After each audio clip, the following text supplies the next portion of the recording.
Hey guys, Blessing here. How are you all doing? I hope you're all having an excellent time as much as I am. So today I am going to be giving you an update. Well, actually I received this tip from someone and I would like to say a very big thank you to that person for sending me this piece of information. So in this video I am going to be talking about the adoptive father of Valery. I'm going to be talking a bit about his life before he died, and also we are going to try to answer the question of whether or not the man left an inheritance over.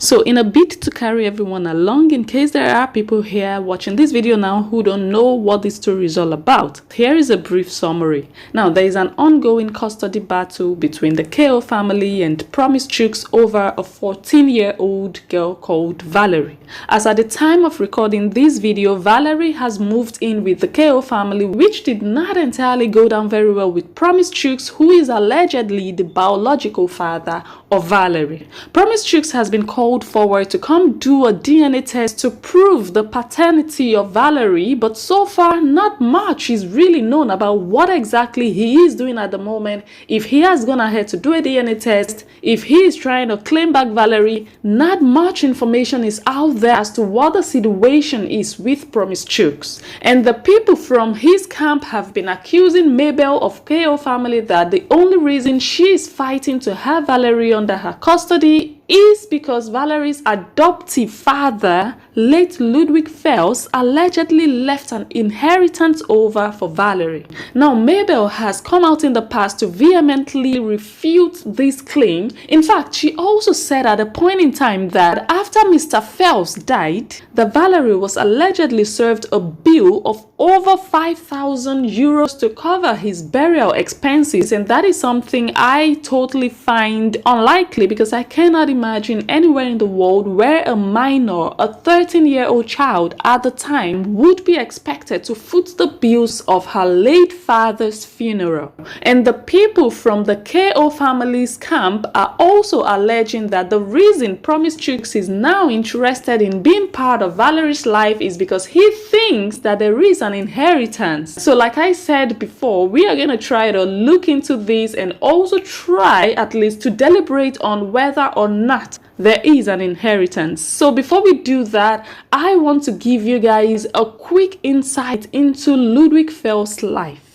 Ludwig Fels, who is also Valery's adoptive father, was born on the 27th of November 1946 in Bavaria, or Bayern, Germany. So contrary to what many people think, Valery's adoptive father is a German originally and not an Austrian. He only moved to Vienna, Austria in 1983, and that is where he lived his entire life until the time of his passing on January 11th, 2021 at the age of 74. Mr. Fels was said to have died after a very serious illness, although the nature of the illness was never really publicly disclosed. So let's talk a bit about his childhood. Now, Ludwig Fels comes from a middle-class family and he grew up without a father. After his elementary school, he started a painting apprenticeship, which he broke shortly after. He then went on and started to do various odd jobs in different factories across Germany until he got into writing. And there is the twist of this story, because he became a very famous writer. Yes, I said that right. Google him and you're gonna see that his books are sold across the world. In fact, some of his works were filmed and he received over 20 awards and prizes over the course of his lifetime. And according to information online, his net worth is between $1 million and $5 million. So could this be the motive behind Mabel Osifo adopting Valery, and could this be the motive behind Promisechucks not wanting Mabel to have sole custody over Valery? And of course, I'm sure many of us do know that successful authors that are really doing well are wealthy, and even after they pass on, as long as their books are still on the shelves selling, the royalties will continue to flood in. And according to public information, it is said that Mr. Ludwig Fels left a wife and a daughter behind. And I was astonished by that piece of information because, as we know, Valery's mom passed on in 2019, 2 years before Ludwig Fels passed, which means there is another wife in the picture. And I can really confirm this going by the statement that Mr. Fels' publisher put out there after he died.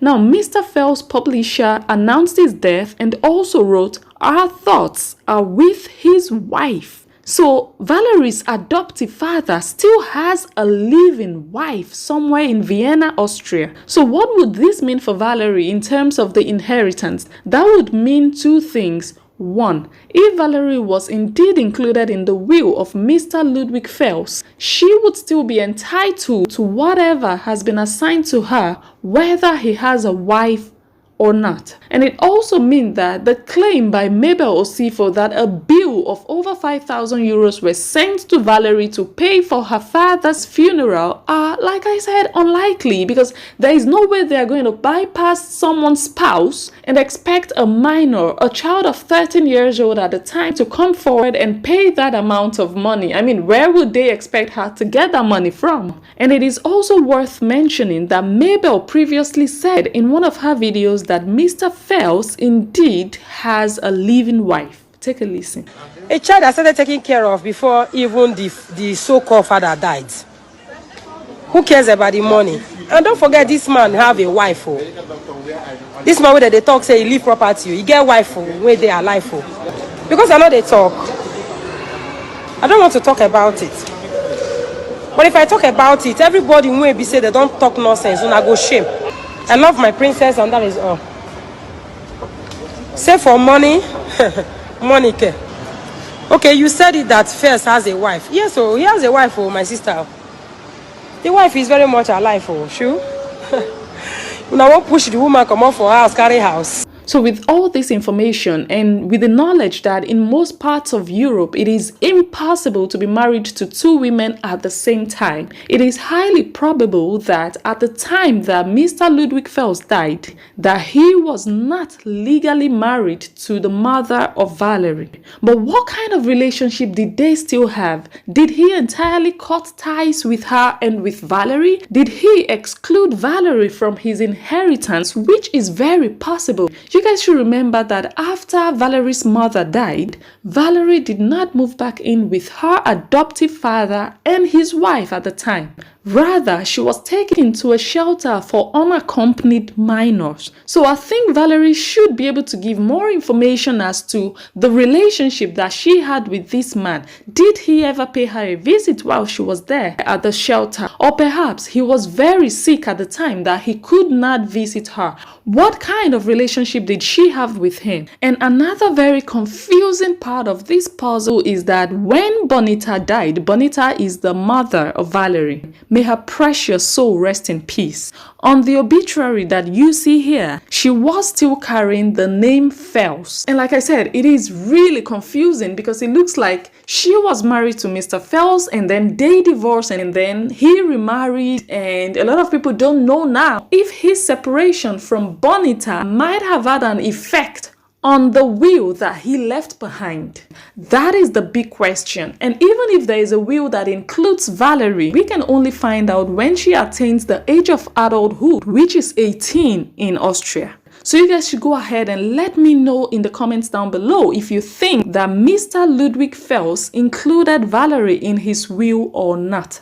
And another update from the KO family is that Mabel and Osifo have officially tied the knot in Italy. It's a bit funny because I actually thought they were married before, because I saw a video she did so many years ago wearing a wedding dress in a hall and dancing with Osifo. So it's quite surprising that that wasn't really a legal marriage, but now it looks like they have now made it official. So I would like to say congratulations to them because, well, at the end of the day, you know, love is indeed a beautiful thing. So you guys don't get it twisted. So like I said before, go ahead and let me know what you think about all you have heard in the comment section down below. Feel free to air your opinion, share your thoughts. Go ahead and also share this video. Do not hesitate to like and follow my page on Facebook. And if you're watching this video on YouTube, make sure you subscribe to my channel. Turn on the bell icon so that you don't miss any video as they drop. I remain Blessing Njoh, the analyst, and I will catch you all on my next one.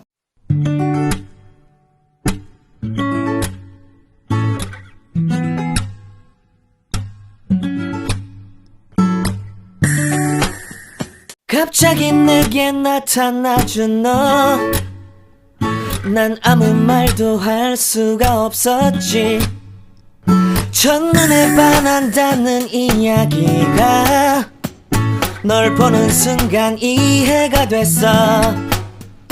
매번 야야야야야 불러 널 야야야야, 내 맘을 고백하려고 타이밍만 보는 나. 그런 나를 넌 보며 왜 그러냐고 묻네. 너 때문에 I'm going crazy. I'm going crazy. 무뎌져 버린 내 가슴이 뛰어. I'm going crazy, yeah. 시간은 계속 흘러만 가고 기다리다 지쳐 그만 널 놓칠까봐. 하지만 성급한 나의 고백을 넌 거절할까 두려워서 매번 야야야야야 불러 널 야야야야. 네가 제일 좋아하는 게 뭐냐고 물어본 나. 그런 나를 넌 보며